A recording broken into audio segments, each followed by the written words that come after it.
Monsieur le représentant de l'inspecteur de l'éducation et de la formation, Messieurs les directeurs d'école, Mesdames, Messieurs les enseignants, Mesdames, Messieurs les adjoints au maire, Mesdames, Messieurs les membres du Haut Conseil des collectivités territoriales,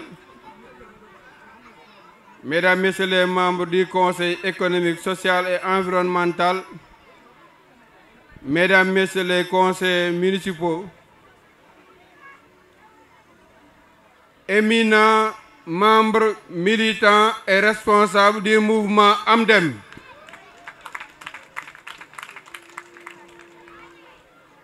éminents membres et responsables du mouvement AMDEM,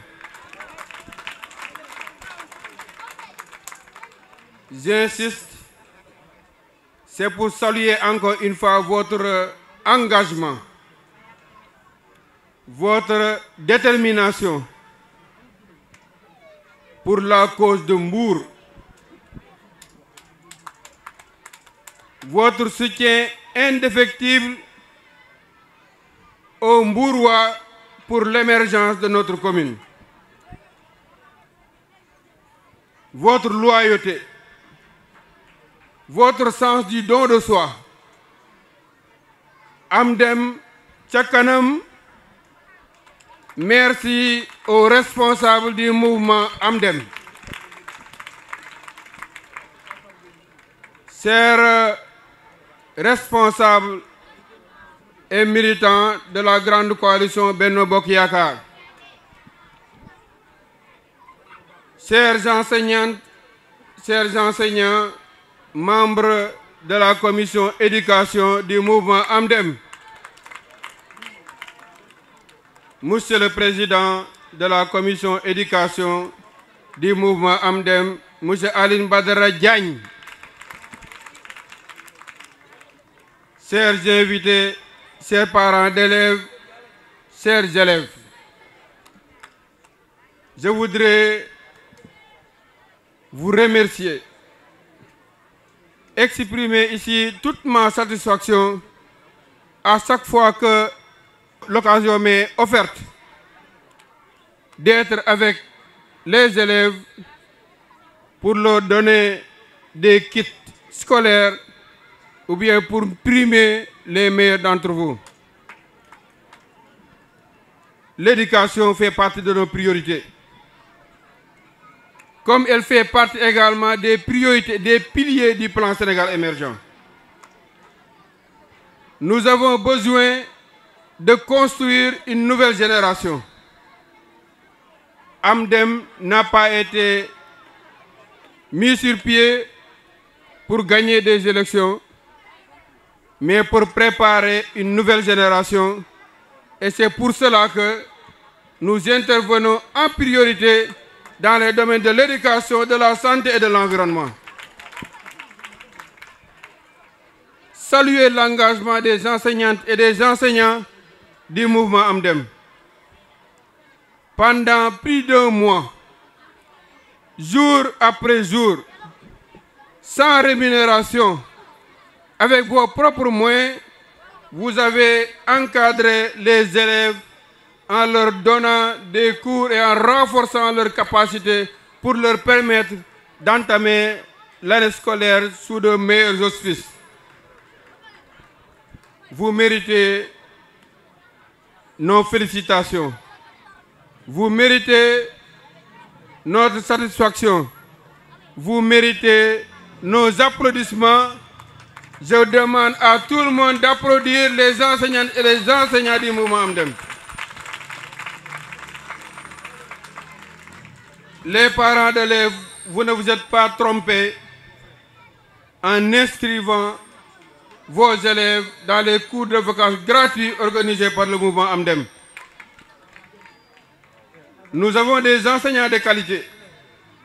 Nous avons également des étudiants brillants qui ont été encadrés également par nos inspecteurs et par nos partenaires qui font partie des plus hautes autorités du système éducatif du département de Mbour pour les renforcer en matière de pédagogie, pour la remédiation et pour le renforcement de nos élèves, pour leur permettre d'être plus performants.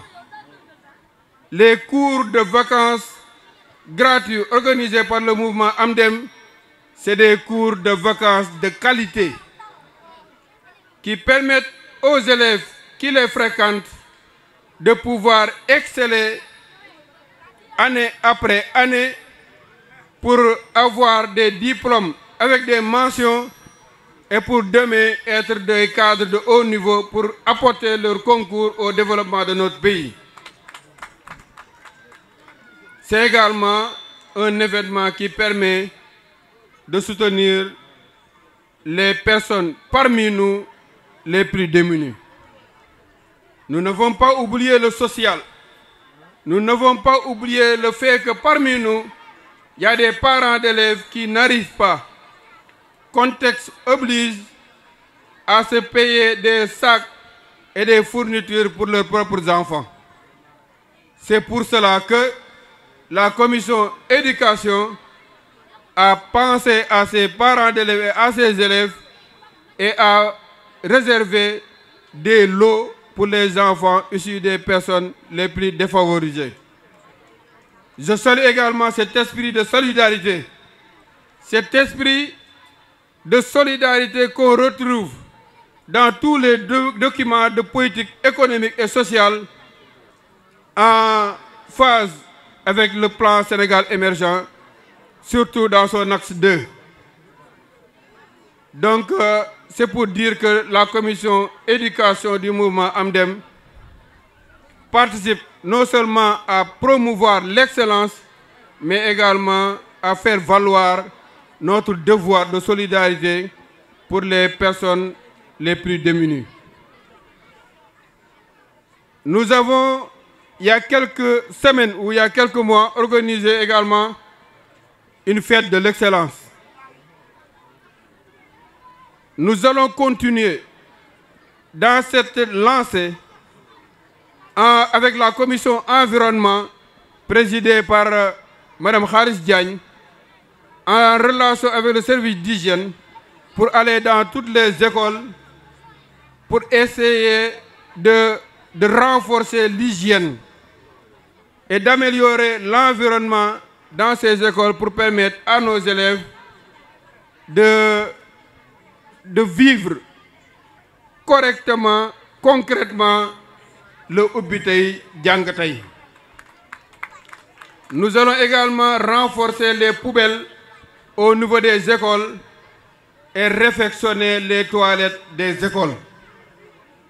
C'est un complément qui vient en droite ligne avec notre ambition de faire de l'école mbouroise une école de qualité, mais surtout une école propre, une école où nos enfants seront à l'aise pour y étudier, mais également pour nous produire de bons résultats. Nous voulons faire de Mbour le premier centre scolaire du Sénégal. Nous voulons faire de Mbour, du système éducatif de Mbour, le système le plus performant du Sénégal. Et je crois qu'avec l'appui, avec l'accompagnement de l'inspection, avec l'appui et l'accompagnement des directeurs d'école, avec l'appui et l'accompagnement des parents d'élèves, mais avec la volonté et la détermination de nos enfants, les élèves, nous pourrons arriver à ce résultat qui sera un résultat extrêmement important pour Mbour, pour son avenir et pour son devenir. Merci encore une fois à tous nos invités qui, à chaque fois qu'on les convie à des événements du mouvement Amdem, se déplacent massivement pour passer avec nous ces événements extrêmement importants. Merci aux communicateurs traditionnels, merci à la presse, merci à tous les responsables politiques du département de Mbour, merci aux élèves, merci aux parents d'élèves, et que l'ouverture se passe dans de bonnes conditions. Ce qui est sûr et certain, c'est que le mouvement Amdem sera toujours à côté du système éducatif pour bâtir un système résilient, un système performant, un système productif d'élèves brillants qui vont nous satisfaire, qui vont nous valoir dans quelques années beaucoup de satisfaction pour avoir un nombre de cadres qui nous permettront de soutenir, de porter, de mettre en œuvre notre ambition d'un Mbour émergent. Je vous remercie de votre aimable attention.